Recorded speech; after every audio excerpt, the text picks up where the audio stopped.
Hello my dear students, welcome back to SPC online education. आज हम लोग फिर से नाउन के अगला काइंड लेकर उपस्थित हुए हैं और अभी जो हम पढ़ने जा रहे हैं जिसका नाम है एम्फैटिक प्रोनाउन। जी, एम्फैटिक प्रोनाउन जिसको हिंदी में बलदायक या जोरदार वाचक सर्वनाम कहते हैं। आखिर ये एम्फैटिक प्रोनाउन क्या होता है, इन चीज़ों को समझना है।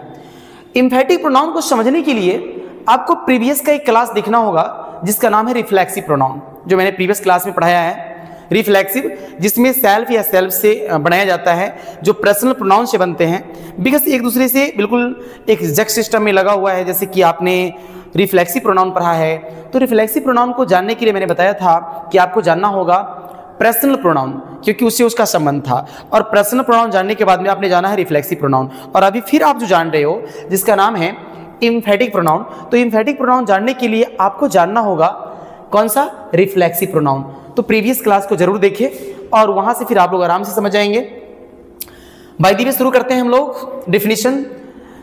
डेफिनेशन में मैंने लिखा है कि when reflexive pronoun is used to make forceful the sentence that is called emphatic pronoun. यानी ये जो रिफ्लेक्सिव प्रोनाउन होता है, जब रिफ्लेक्सिव प्रोनाउन का प्रयोग किसी सेंटेंस को फोर्सफुल बनाने के लिए, सेंटेंस को दबावपूर्ण बनाने के लिए किया जाता है, तब उसी रिफ्लेक्सिव प्रोनाउन को एम्फैटिक प्रोनाउन कहा जाता है। कहने का मीन्स है कि जो रिफ्लेक्सिव है उसी रिफ्लेक्सिव प्रोनाउन को एम्फैटिक प्रोनाउन भी कहा जाता है।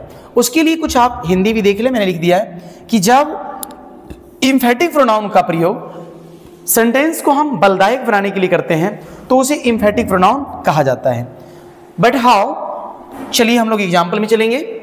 अब यहां देखिए, आई माई सेल्फ रीड। यहां पे एक और सेंटेंस ले लेते हैं।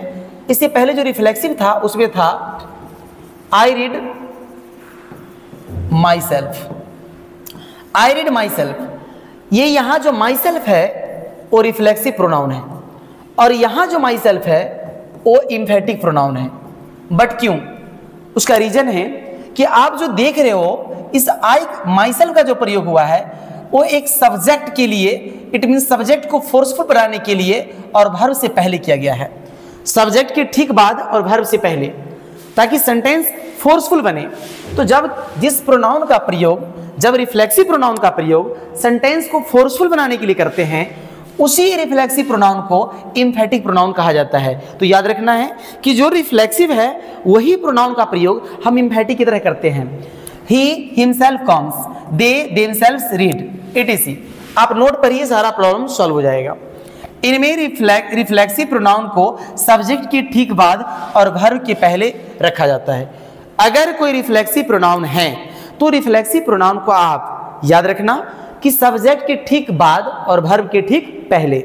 जब रिफ्लेक्सिव प्रोनाउन का प्रयोग सब्जेक्ट के ठीक बाद और वर्ब के पहले रखते हैं, उसी रिफ्लेक्सिव को हम एम्फैटिक प्रोनाउन कहते हैं। जैसे कि आपने यहाँ देखा, ये माई सेल्फ यहाँ पे रिफ्लेक्सिव प्रोनाउन है और यहाँ जो माई सेल्फ है वो एम्फैटिक प्रोनाउन है। कोई डाउट इसमें है तो आप मुझे कमेंट करें।